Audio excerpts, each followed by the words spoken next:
Great to see you guys here, and I want to thank you guys in advance for putting up with me after these great presentations. Now, as you said, I'm going to be talking about how we can find transcription factor binding motifs using deep learning, specifically convolutional neural networks. And I also want to quickly acknowledge Joyita and Dr. Liu, who were also authors on this project. And once again, I have nothing to disclose. There's no conflicts of interest with anything commercial. And for my quick outline for today, first I'm going to talk a bit about transcription factors, why they matter, and then talk about a bit their binding motifs and how they bind with sequences. Then I'm going to talk a little bit about deep learning and CNNs. Then I'll go over the experimental methods, and then I'll talk about our results compared with other baselines for the same task, and then I'm going to wrap it up with a conclusion. All right, so transcription factors. For those of you who don't know, these are a type of regulatory protein that bind to sequences of DNA in order to regulate gene transcription. So this is a little diagram right here. Blue thing would be a transcription factor, and it binds to a certain sequence of nucleotides in the DNA, which is right next to a gene. And because it regulates transcription, it ultimately controls gene expression, which is, of course, very important for anything if you're studying cancer or a lot of biological problems.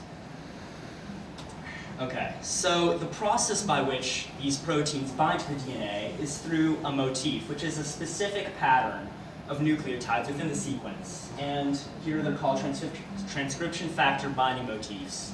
These are commonly 5 to 20 nucleotides long. And these are really important because understanding what these motifs are allow us to predict the binding of these proteins to DNA, understand the binding mechanisms, and potentially even allow us to create drugs that target these transcription factors, which is notoriously hard.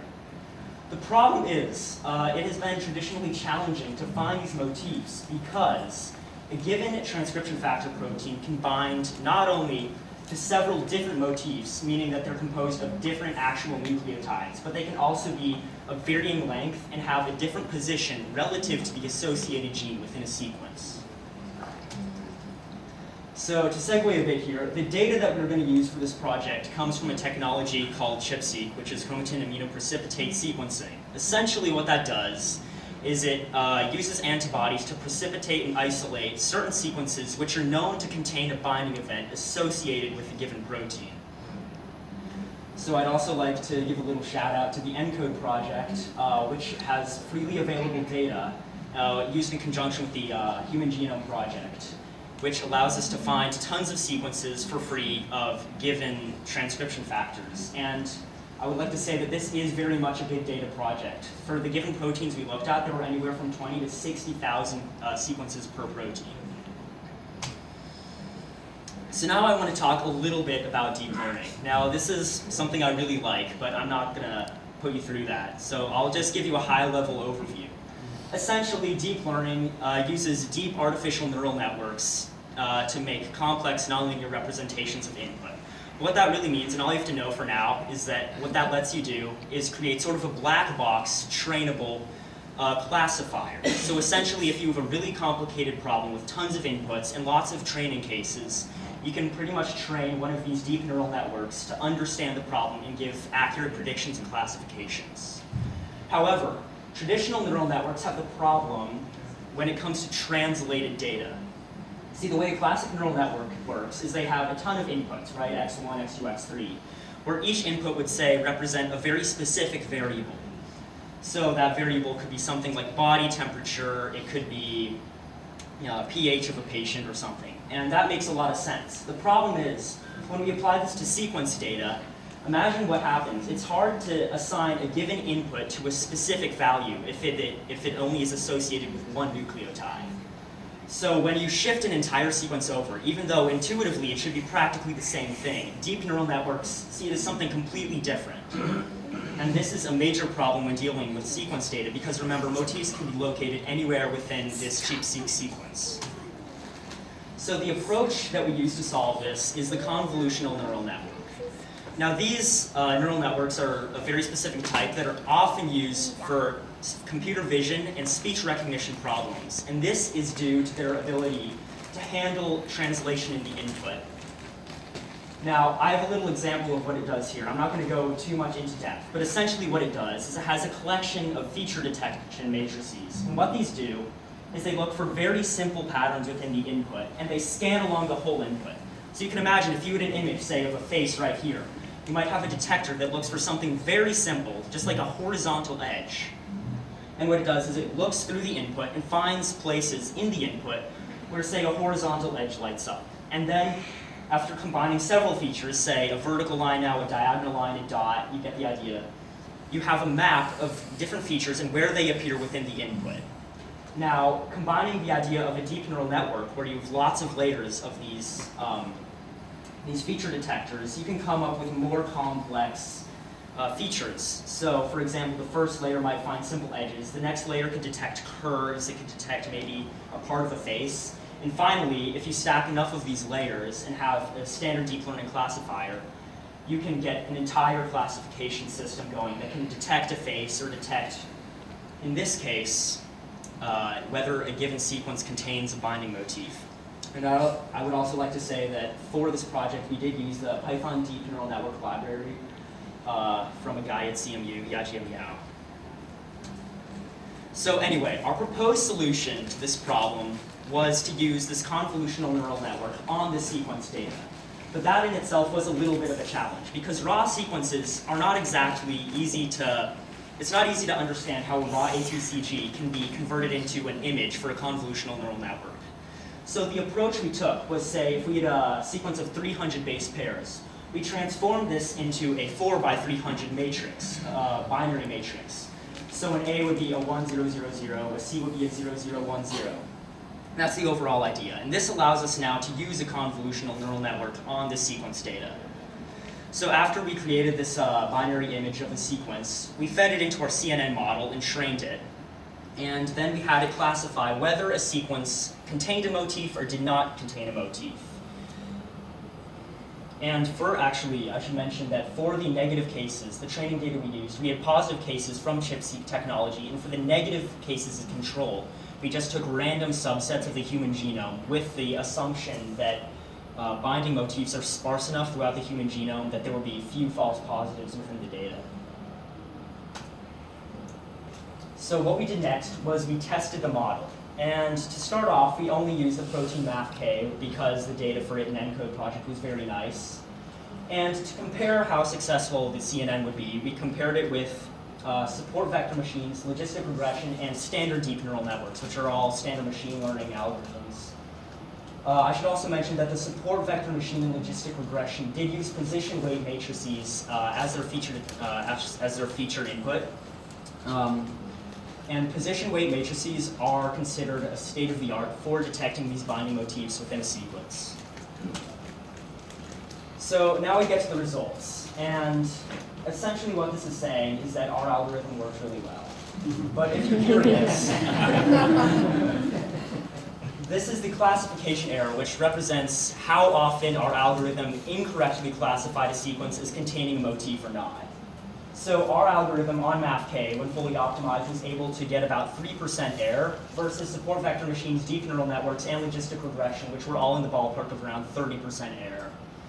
So that was a substantial improvement.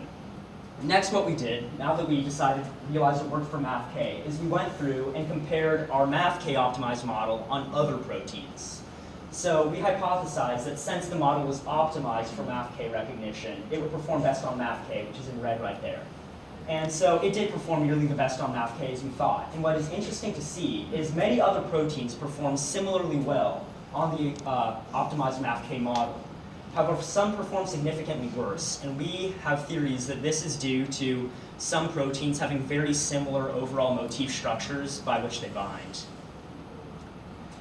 And lastly, one other interesting result we got has to do with a common hypothesis about ChIP-seq data.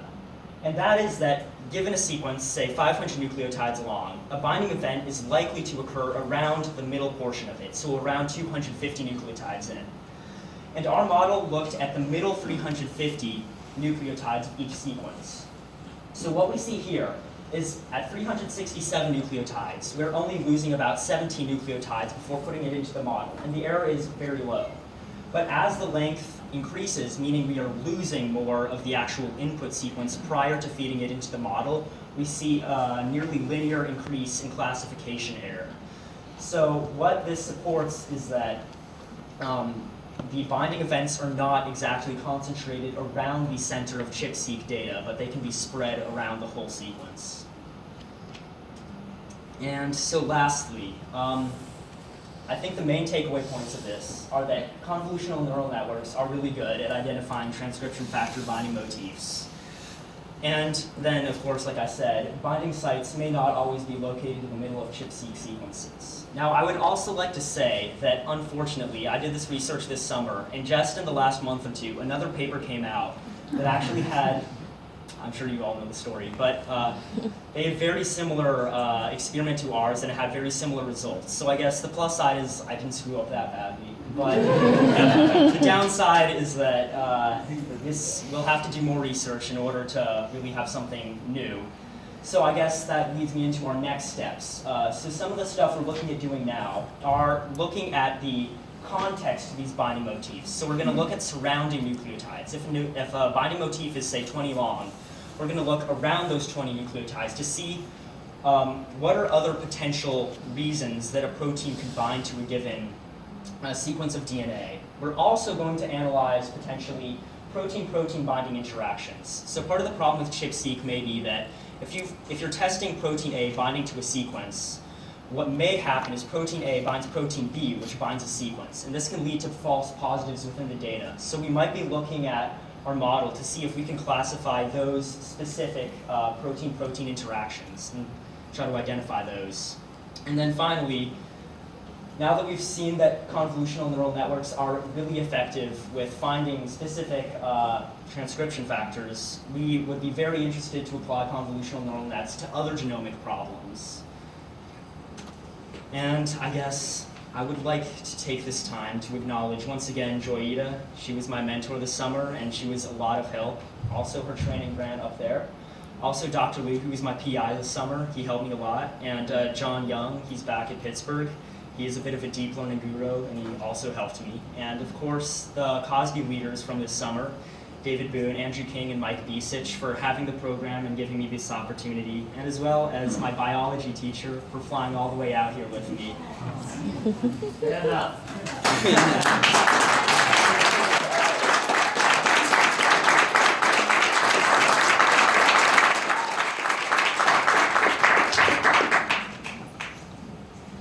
All right, and I guess with that, I will take any questions you have. So your algorithm was optimized to the map-based protein. Were the other algorithms also optimized to this, or were they just the general algorithms for all proteins? Yes, they were optimized. So I specifically, the two I trained were the deep neural network and the convolutional neural net. So I'm sure those were optimized to their fullest, and the other two are relatively straightforward. So I can be pretty confident with that. Yeah, I'm just curious what your future plans are. I think I'm going to take a nap soon. You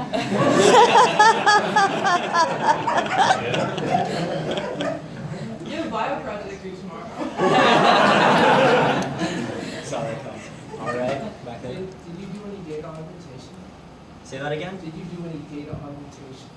What do you mean by that? Well, so for deep learning, we generally need a huge amount of data as a training sample. If you have limited data, then you want to build general local images.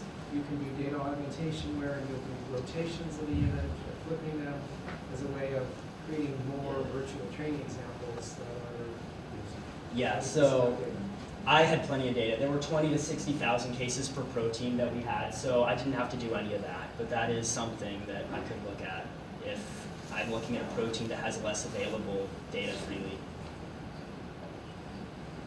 I was wondering if you could go over kind of the proportion between your training, validation, and test sets, and how many samples you're working with. Yeah, definitely. So we're looking at about 20 to 60,000 positive cases, an equal number of negative cases, 50-50 split. Of that, I think it was about 15% validation, 15% test, and then the rest 70 training.